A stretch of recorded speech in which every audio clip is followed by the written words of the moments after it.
quick break. I just want to say thank you for all the people around the world, Jamaica, Germany, Asia, Europe, South America. Thank you for listening to Leap of Health. Thank you for the support. And remember, my book is out. You can find it on Barnes& and Nobles and Amazon. It's called Parents Are Greatest Teachers. Thank you again for all the support. And now back to our episode. Hello, everyone. This is your host, Alex Balgood, and this is Leap of Health. And today I'm so pleased to have Ellen Hart. She's back again. We talked about essential oils last time, and that was such an amazing conversation because we went into this world of essential oils that is so cool and so important. She got me to try some of those, so it was amazing. But today, we're going to be talking about self-intelligence. So tell us a little bit about how you got to go into this self-care and self-intelligence, and where did the idea came from to you? I know you were doing something else before that. So how did you get into this coaching and self-intelligence and all that? Hi, thank you for having me back again. I appreciate being with you. So I was a stay-at-home mom for 25 years. I raised 3 boys, and the same year that I was empty nesting, I also divorced. And so I found myself going from immersed with my family, dependent on me, to now me being independent and figuring out what life looked like just as an individual. So I took a leap of faith and I moved across the country by myself, and just to start over to a town where I didn't know anybody. In the process of going through all of that, which was really about a 2-year process, I realized that when we're in situations like this, it's very easy to just point the finger at the other person. And I didn't want to find myself in a position where I was repeating the same things over and over. So I knew that I needed to look within myself and figure out, how did I contribute to this? Where did I go wrong? What do I need to do for myself to grow as an individual in a way that I would be excited about and proud of, and feel confident to step out of my comfort zone and try new things? And I realized that it was actually my emotional intelligence that I was struggling with. And the way that I found that was, I was working at a middle school, and so many of the kids were having anxiety, and they would come up to me and want to talk to me about different things that they were struggling with.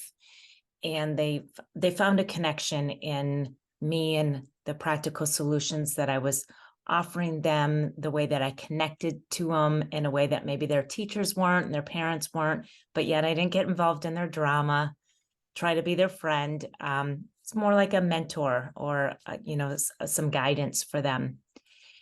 So I wanted to do more with that, but I wasn't sure what direction. And that's what led me to, hey, why don't I study emotional intelligence? Because A, I realized that's the piece I was missing. And B, wow, if I would have had a stronger emotional intelligence as a teenager growing up, I wonder what my life would look like in terms of feeling so much stronger about my own sense of self. Mm-hmm. So I dove in and I became a certified emotional intelligence practitioner. But true to my personality, I took the information that I learned and I had to spin it and create my own thing out of that framework that I was learning about. And I developed my own framework for self-intelligence. Mm-hmm. Tell us a little bit about emotional intelligence. I know a lot of people have might heard of it, but they're not too familiar on what that consists in, or what is it. Yeah, that's self-awareness, but then also it branches into like your social awareness and some other avenues like that. And I realized that everything in life is a relationship, whether it's your relationship with the people that are close to you, like your friends and family, your relationship with a variety of different acquaintances you might have, even the interactions with people in the grocery store, all the way to your relationship with time, money, food. Everything is based on relationship, but all of those relationships are based on the one that you have with yourself first. And when you know yourself and you can honor yourself, those other relationships will fall into place, and you will find that you're feeling less frustrated, maybe having less conflict, and you feel more confident about the way that you're approaching those things in life. Mm-hmm. What are some of the things that you guide people through this self-intelligence? So the framework that I, again, went through personally in my own growth, but then also realized that would help others as well, begins with self-awareness, same with the emotional intelligence process. But where I differ a little bit with that too is I believe that so many of us get stuck in the self-awareness. We may think we're building upon it, but to be truly self-aware is a very difficult thing, because we all tend to view ourselves through a lens that is tainted with judgments, comparisons, other people and the way that they talk to us and things that they say to us, their opinions, previous experiences, expectations. All of these things play into the way that we see ourselves. And so it's very difficult to have a clear vision of, oh, wow, I'm really amazing at this, and this comes naturally to me, and it's a good thing. And then, oh, this is where I might get hung up, and this is where I may struggle. We don't always see those things. So I use an objective, unbiased assessment done through it's called the CliftonSrengths Assessment. It used to be known as Strengths Finders. And a positive psychologist named Don Clifton developed this, and he realized through his research that there are 34 traits that all of us use, but we use them differently. And so through a series of questions, he ranks these 34 traits according to you, and your results that come back are yours alone. They will be unlike anybody else in the entire world.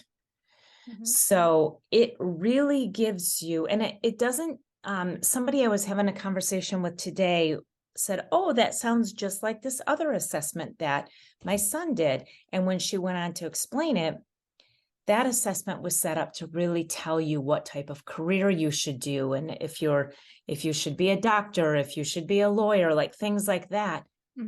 This assessment does not tell you what you should or shouldn't do in life. It tells you how you do things best. So it's almost like giving you that manual that we all kind of wish that people came with, so we could be like, what's going on here? Let me turn to page 25 and figure out what's actually happening with this person or myself. So it's like that manual. So it gives you a really good idea of how you do things best. And so I use that as the foundation of self-awareness. So when somebody comes to me and we're going to work through their self-intelligence process and go through the framework, we immediately start there. Okay, what are your results? And I dive into your top 10 and your bottom 5, and that gives us that piece that so many people get stuck on. And then from there, the depiction that I give you and the explanations of how they work and how they work with each other and how they may play in with somebody else's strengths, all of that is the next step in the framework, which I refer to as self-understanding. So we can be aware of things, but do you truly understand it and what that really means for you when you think about applying it to your everyday life? So that's the part that I bring to it, to the assessment that isn't there. They give you a big report, but again, it doesn't help with that deep understanding of You alone, and how you apply it to your life. Then we go into self-acceptance. Now that I have this information about myself, do I accept it? Do I lean into it? Or do I think, wait a minute, but these other strengths here seem like they would be better to have. So I'm going to try to improve those and make those my natural strengths instead. Well, it's not going to work that way for you. And you can fake it for a while, but you're not going to get where you really want to be authentically in life if that's what you do. So we have to learn to accept where each strength shows up for you, and then learn how to lean into that to you can still get to the same end point that other people are. We can all eventually get to the same spot, but we're going to go about it differently. And so you need to accept your process of how you do things. And then beyond accepting goes into embracing. So, okay, I accept the fact that maybe I have the responsibility strength at the bottom, and that sounds awful. Or your first initial reaction might be, oh my gosh, I'm not responsible. And that's not what it means. Once I give you the description, then you have an understanding of what it actually means for you so that you can accept it. And then you learn to lean into it and say, yeah, you know what? That doesn't feel good to me. I don't want the weight of the world on my shoulders with responsibility. That's not the way I go about things. I can be responsible, but I go about it this way instead of that way. And I can feel good about myself for my process and understand it's different than everybody else's. And that's exactly the way it's supposed to be. So that's where like the self-love piece comes in, and that you embrace these things about yourself, which then goes into self-management. And how am I going to treat myself now? And how do I treat others? So just because I have maybe the command strength high, and it's easy for me to take charge, and I'm able to speak up and voice my opinion on something or give directions to somebody who might be struggling, I also need to learn how to manage that. It doesn't mean that I should just be a bull in a china shop and walk into every situation and just, make my presence be known, and because that's going to rub people the wrong way a lot of times too. You have to know your audience. You have to know your scenario. You have to learn how to manage it. So there may be times where you have the command strength high and it really serves you well overall. But if you use it, sometimes you have to learn, oh, okay, my command strength is wanting to take over right now. I got to bite my tongue on this one because this is not the person or this is not the time to exercise it. And be mindful, you have all kinds of other strengths that you lean into for that situation. Or you just use it, but use it a little bit more mildly than you may in other situations. Like, for example, with that, I was with a group of women and we were all trying to take a group photo.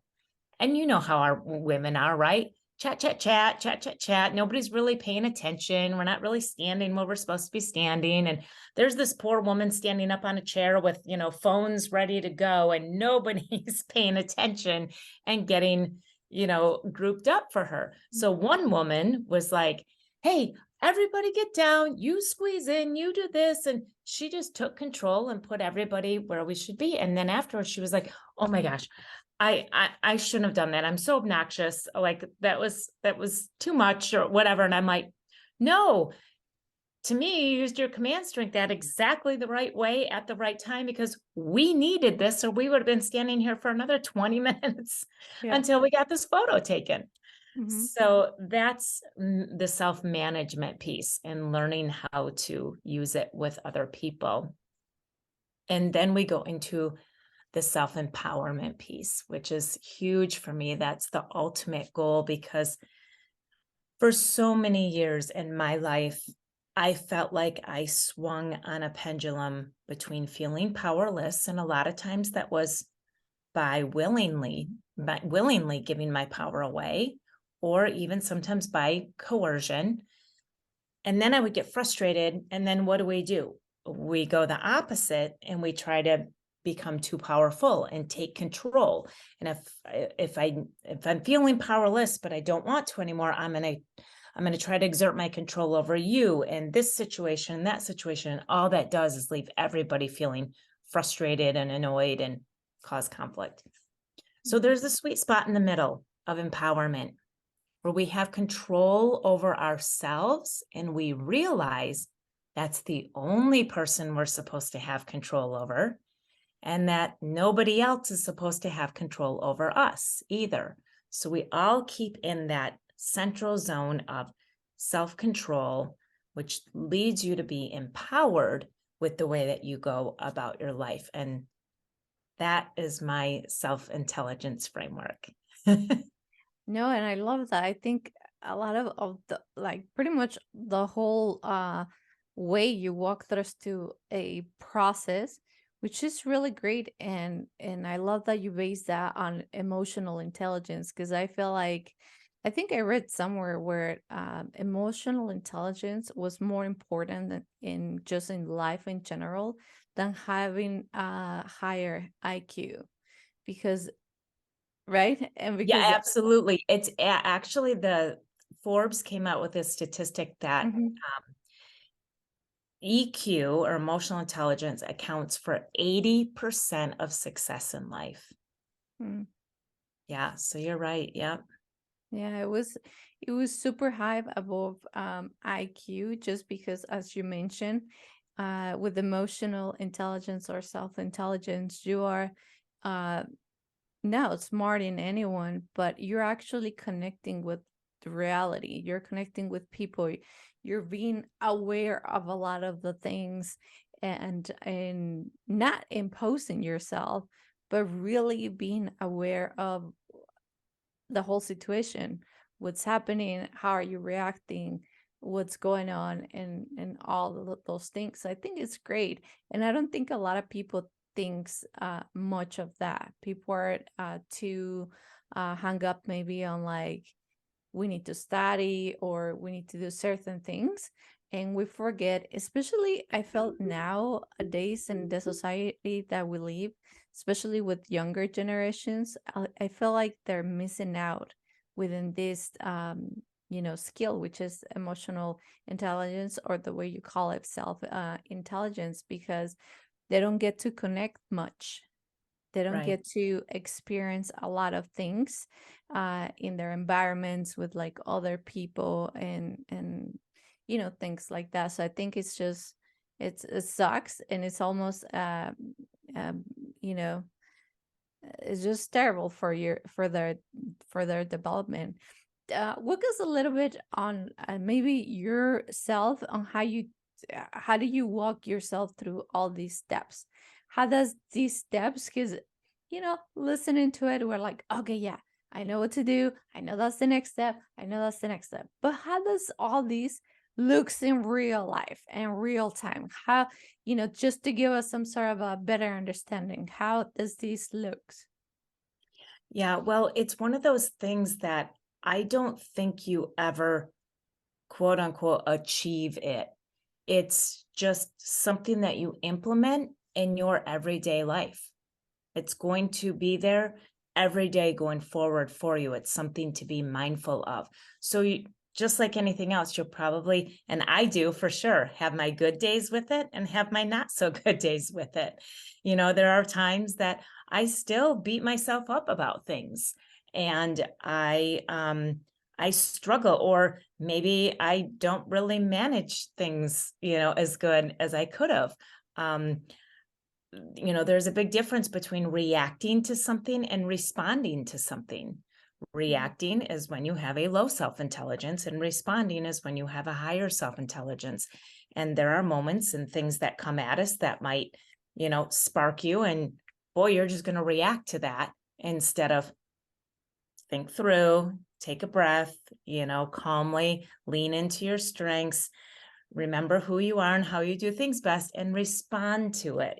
So there's there's things and people and situations that are going to trigger different areas of where we're at in the process. But For me, a lot of it helps with just knowing the vocabulary, even just knowing the vocabulary of my strengths themselves, or even like what they mean for me, because each strength or trait that we have has a name to it from this assessment. And like I mentioned before, responsibility.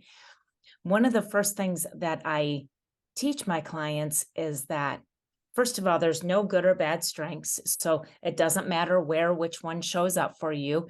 Even people who have empathy low, it's not a bad thing. And it doesn't mean you're not empathetic and you don't know how to be empathetic to a certain situation.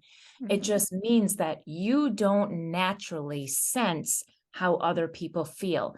You're not going to immediately put yourself in their shoes when they're coming to you with something, and that you're not going to take on the burden of how they're feeling. So somebody can come to you and be really upset about something, and you can feel bad for them, but you're not going to feel just as bad as they do about it, or be just as upset as they are. And you might help them in more of a cognitive or logical way. Again, you'll lean into what your top strengths are and the way that you'll support them. Whereas if you have empathy high, you're going to commiserate with them. You're going to take it on. You're going to feel it just as if it were your own. And one of the things you need to do with that is learn how to set boundaries. So when I go through each of the traits with you, so if you have empathy high, this is natural for you. Embrace it, lean into it. But here's the tunnel to that. And I give you something to be mindful of to keep it balanced. And the same thing when things show up in your bottom, like I talked about earlier, if responsibility happens to be in your bottom strengths, I give you a bridge to that. Okay, this is what's good about the fact that responsibility shows up low for you. You're not going to walk around feeling like the entire weight of the world is on your shoulders and think it's up to me to do everything. You're going to be more balanced about the things that you say yes and no to, as to what you're going to do. And you know what, if I said yes to this and it didn't actually work out, it's okay that it didn't actually work out, and I'll make up for it some other way. Whereas somebody with responsibility high would be devastated that something didn't work out that they said that they would do. So a lot of it is just knowing these things and having the vocabulary to lean into to help keep you on track with living with a little bit higher self-intelligence then, and using and being able to rely on the framework. Yeah, I like that. I like that you explained both sides of the coin. I think, as you mentioned earlier, knowing the vocabulary and knowing what that means for you in different scenarios, I think it's just so great, because I probably never thought about, the example you were talking about with being empathetic to someone, or how high or low are you in that sense. And you talk about both, and it's really not negative in no way.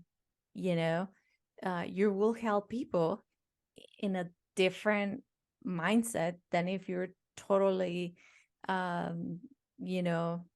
empathic to other ones. I think this is really good. Do you coach a lot of young people on this? I do. I work with ages 13 and up. I've worked from 13 all the way up until in their 70s. And then I also work with two people together. So whether it's a couple, and a lot of times I work like pre-marriage, like just engaged. And then also it might be like a parent and a teenager dynamic who are, hello, every parent and teenager is like at odds with each other at some point in the process.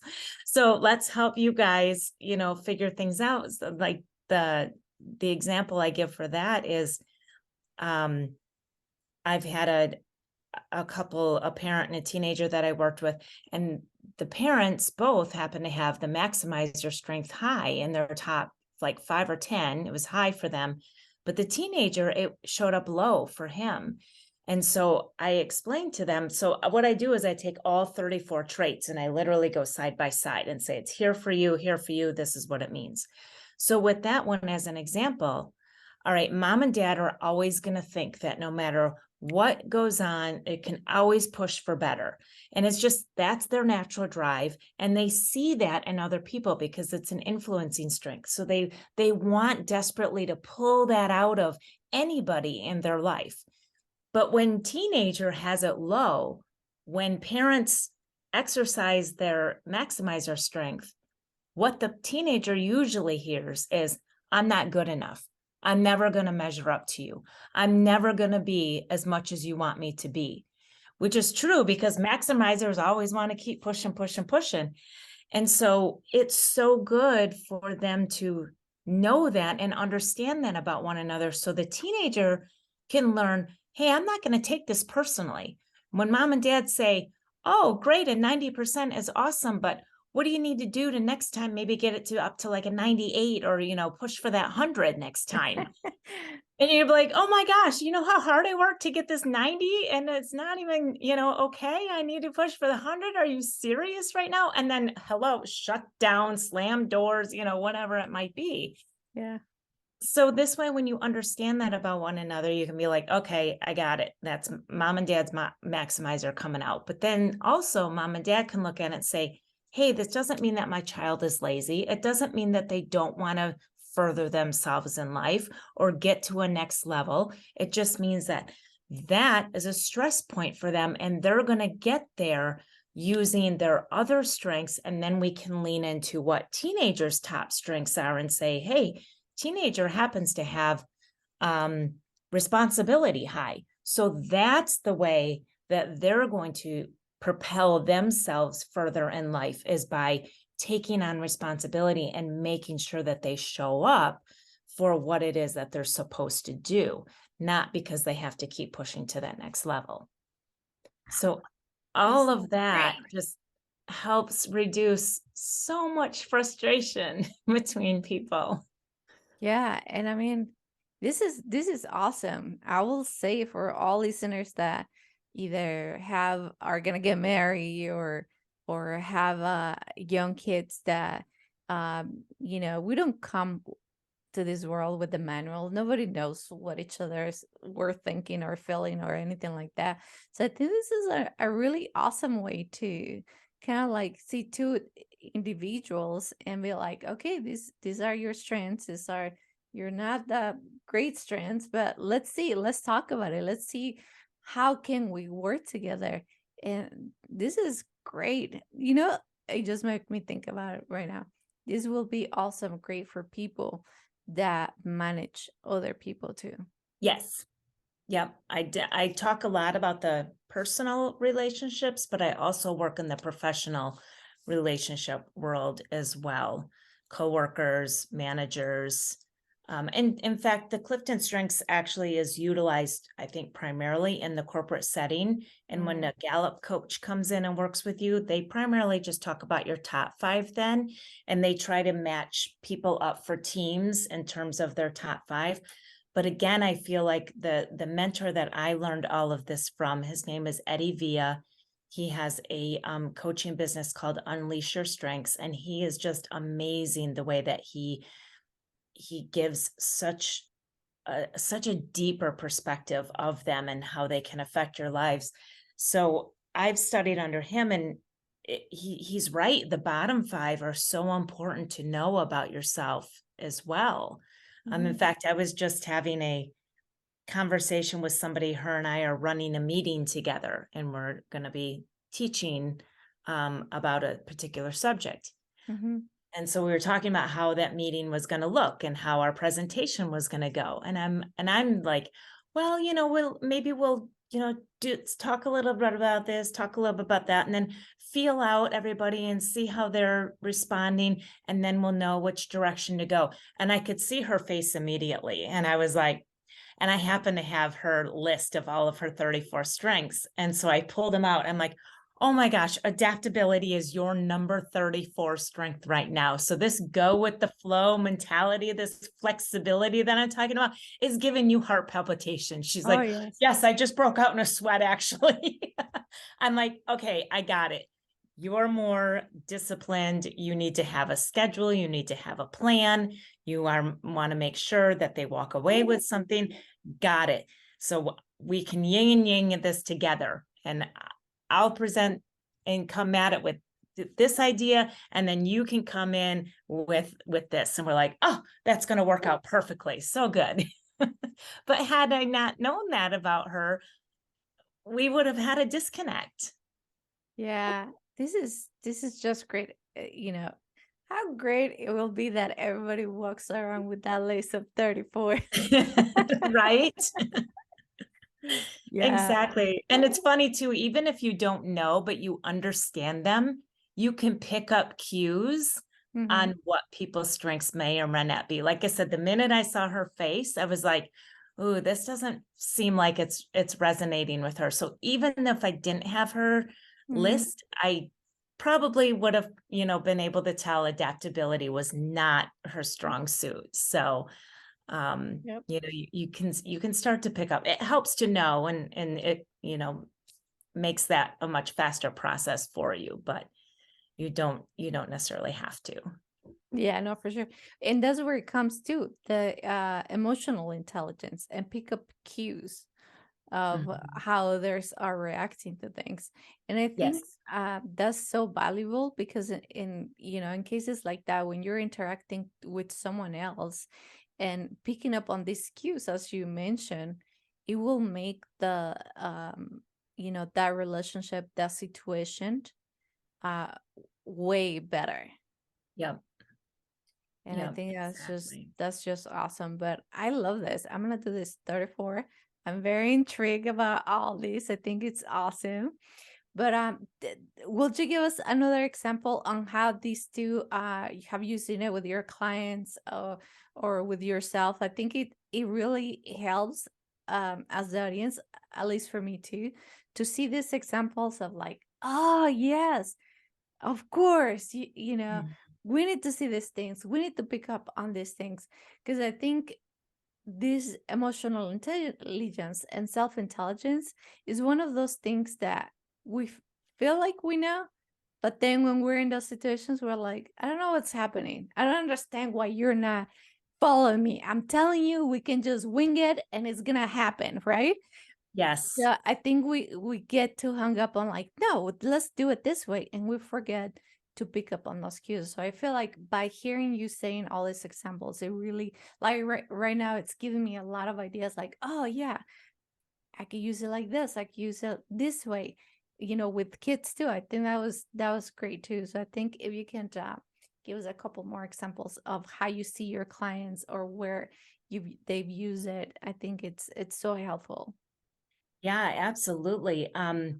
One of them on a personal note is, of course, after I learned all of this, I had to go through my three boys. And my youngest one has a lot of strategic thinking strengths high. And when you have, so each of the 34 traits belongs to one of four dominant domains. And those dominant domains are strategic thinking, which is think, create, learn. You like to be in your head a lot. Relationship building, obviously connecting with the right people. Influencing, the strong desire to help move people forward.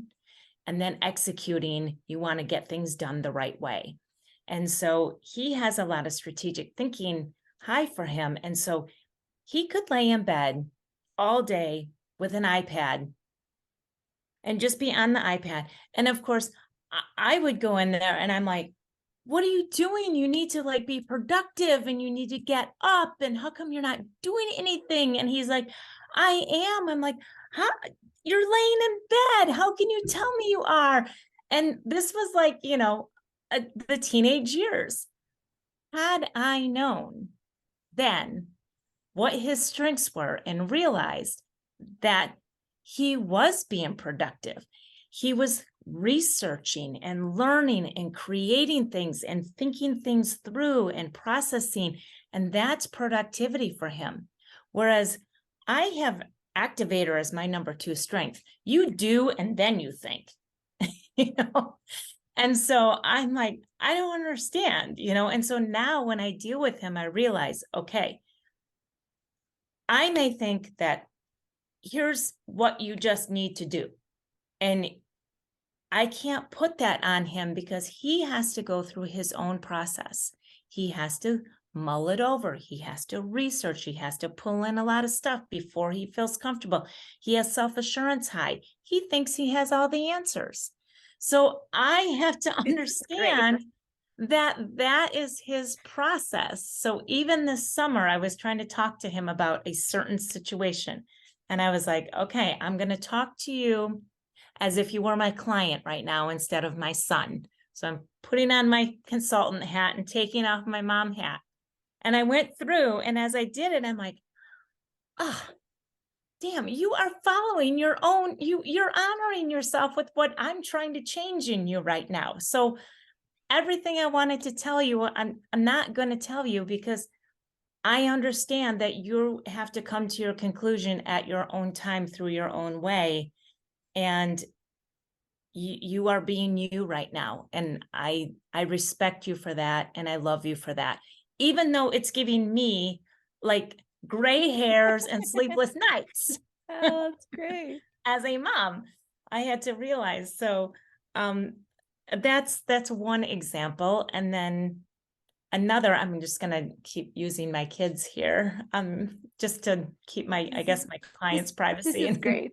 getting into my kids.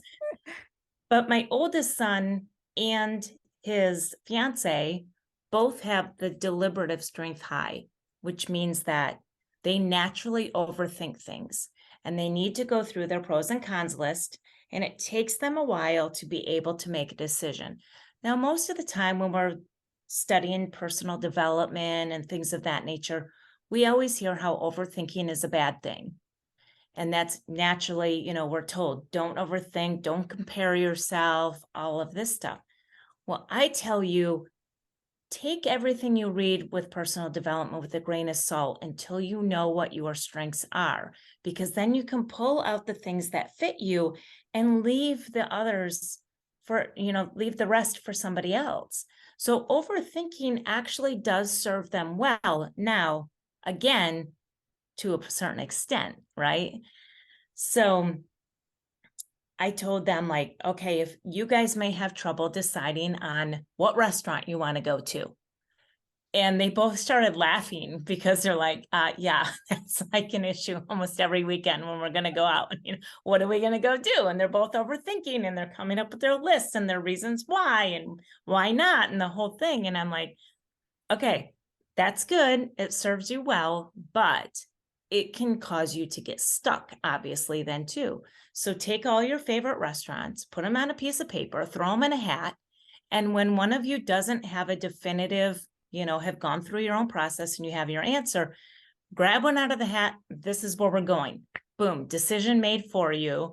And, you know, you don't have to worry about that causing you, you know, to be stuck. But when it came to their wedding planning, you know, that was very stressful. So they decided that they're going to elope. And I'm like, it totally makes sense for you guys. What a way to know yourself, be self-aware, accept that about yourselves, lean into it and make a decision that is going to honor who you guys both are. Mhm. So, and then with myself, my lowest strength is competition, which means I don't do well with comparing myself to other people. Now, some people, if you have competition high, you need that comparison to motivate you. Yeah. And get you juice. So when you see all the stuff, you know, flipping through Instagram and the whole thing, all the quotes and sayings about not comparing yourself, you're probably like, what? Like, Bring it. exactly. Exactly. Whereas me, I'm like, oh my gosh, I'm going to doubt myself. I'm not going to feel like I'm enough. I'm going to, like, who am I to think that I could do this when all these other people are doing it so much better? I will go in a dark place, and my partner, he sees that in me immediately. And so he can, he can say to me, like, what are you doing right now? Like, why are you going there? Do not compare yourself. You're 53. Do not compare yourself to a 25-year-old. You're always going to go in a dark place when you do that. So stop comparing yourself to oh yeah, you're right. I shouldn't be doing that. And it snaps me out of it then. On that point, how do you do that? Like that trait, how do you what do you pull from your best qualities? Because I So think that's one thing, and I'm probably talking about something else now, but what I'm saying is I feel like a lot of people, that's that. I don't know if because that's their lowest score or whatever it is, but how do you pull yourself out of there?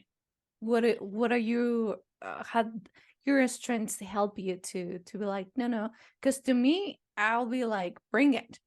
Oh right, no, I'm gonna do this. Now I'm gonna do that. Oh, this is good. Oh, now I could learn some more and be better at this. But I know a lot of people don't react that way. right. How will you Yeah. do that? So your number 5 strength is like your 5 and 6 together, even sometimes, is like the core of who you are. It's your essence. So I call it your compass strength. So when you're on a path that is not meant for you, meaning you're in your bottoms, and again, when we talk about strengths, we immediately think weaknesses. And I tell people your bottom strengths and traits are not your weaknesses. They're not a weak part of you. And when we think of weaknesses, we think that it's something that we should just work harder at to make stronger then. And Mhm. that's not the case. These are things we want to just kind of leave alone. We don't want to work on this. We want to put our energy in the areas that we excel at and make those even better and even stronger. Because the best we're going to do when we put our energy into our low ones is maybe get mediocre. And again, we're not going to be authentic, and we're going to, not act naturally around people and so forth. So don't do that. So when you find yourself in those bottoms, rely on your number 5 strength. If you really only remember one, remember your number 5 and let that one really sink in and settle to you. And then that will help pull you back up into your top strengths. So my number 5 is connectedness. And this means that obviously I need to find a connection between people. I find value in all situations. Everything I've been through in my life, I do not look back on any regrets, because I feel like it was all meant to be, and it all served a purpose to get me to where I'm at now. So when I start comparing, or some of my other bottom strengths where I may overthink or put too much value in the past, or let the past influence me too much, or get caught up in accomplishments and goal setting, any of those things that don't serve me well in my bottom, I go to everything happens for a reason, and just let it play out the way it's supposed to play out. This has meaning. It's for me to find that meaning. And then I go back up into my top strengths again. So to motivate me, like the bring it and the competition and all that for you, I get motivated in a different way by being really excited about something, by making a connection with a person, meeting somebody new and finding out what they're about is super motivating to me, because then I'm like, okay, what can I maybe help with? What can I do? How can I serve this person? What can happen from this relationship, this connection that we made? Also, I tend to focus on problems, and I'll dive into a problem for the purpose of finding the solution. So like, if I try to set a goal, I'm going to lose 10 pounds in 3 months' time. The way they tell you to set goals, right? Put a time on it, be specific, the whole thing. I'm never going to do it. And then when I don't hit it, I'm going to feel like a failure because I set a goal, I didn't reach it. And then I'm going to go down and compare myself to other people and what they set their goals. They can reach their goals. How come I can't lose the weight? Blah, blah, blah. Instead, I serve myself better by looking at the problem. The problem is my jeans are too tight and I can't get them on anymore. How do I solve this problem? Well, I got a couple of choices. I can go buy all new clothes, or I can eat healthier, do a little more exercise, lower my stress, balance my hormones, whatever it might take to make these jeans fit again. I'm going to solve this problem. And that's the way that I go about being motivated and juiced, the same way you are, by comparing and saying, bring it. That was great. That was so genius. We need you in our lives. Yeah, that's just so great, right? The power of perspective, because that's Yes, pretty much what it is. Because what is to me, it's not for you. right. And that's pretty much how we all work. You know, we have we think differently, we see things differently, we feel situations differently. It's like one of those that, you know, we can all fall in the same hole and hurt differently Mhm. and see it differently. So I think this gives us such an amazing tool. I always say, right, we have this healing belt, you know, with us, and this is just such an amazing tool to really uh especially for those people that have such a hard time, um you know, with a lot of situations at school, at work, with your family and all that. If you have read all these books that, you know, for self-help or whatever, and didn't help you, I feel like this will really help you, because it really gives you a huge lens to see life in Yep. so many different ways. And it's so great. I love it. I Thank you. really love it. I think this, for everyone listening out there, you know, just really look this up, try it out. You know, get in contact with Elle. I think this is just amazing. I'm blown away by it, because there's so many things that I would like to, or sometimes I try to share with like my clients or my patients or whatever. And sometimes, as you said, sometimes I don't have all the vocabulary to be like, let me explain you this way, because they're not understand. It's like if I'm speaking in some foreign language, right? Yes. And so I think this is just amazing. I really love this whole method and the way you go with people about it. And also, too, what I really love that you mentioned earlier was that we don't have weakness. So, Mhm. and I think it's such an amazing point to make, because we, as a human beings, we just get so hung up on this negative loop all the time, Mhm. whether it's comparing yourself, or you can achieve goals, or things like that, you know. And it's just like, no, what about if you just switch the coin a little bit and trying to understand uh, what's going on? Perspective is the key. Yeah, exactly. Exactly. And I'm glad you mentioned with your coaching too, because I feel like I do more consulting work. I don't necessarily enter people into like a coaching program. Mhm. So I serve as almost like an intake process for coaches. So when you get a new client and you have your coaching program and process that you take them through, to understand how their process is going to work on the front end before you dive into all the magical, wonderful things that you will offer them as a coach, no matter what type of coach it is.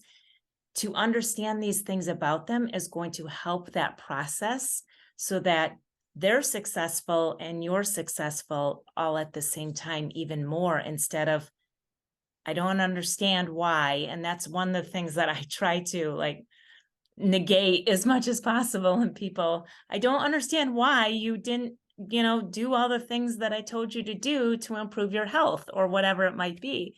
Mhm. Well, it's because you're not speaking their language. You're not reading their manual first and then coming into their coaching. So Yeah. I I think like this to is just partner great. with coaches. Yeah, no, and I think it's just great. And not only for coaches, but what we were talking about earlier with the parents and kids Mhm. and teens. I think it's just such an amazing thing that you're doing out there. And this is just great.